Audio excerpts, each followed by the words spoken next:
So pakita ko sa inyo itong panggawa ng ng ng kape. Ito yan, no? Ayan po, tingnan nyo. Ganda po, di ba?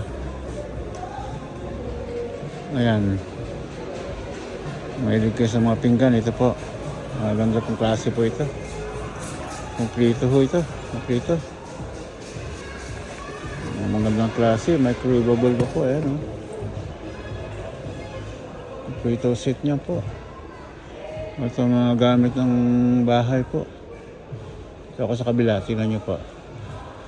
Ano? Mahilig kayo magbaon. Nandito po. Ayan. Yan, mga sandok-sandok, nandito po lahat. Ayan o. Oh.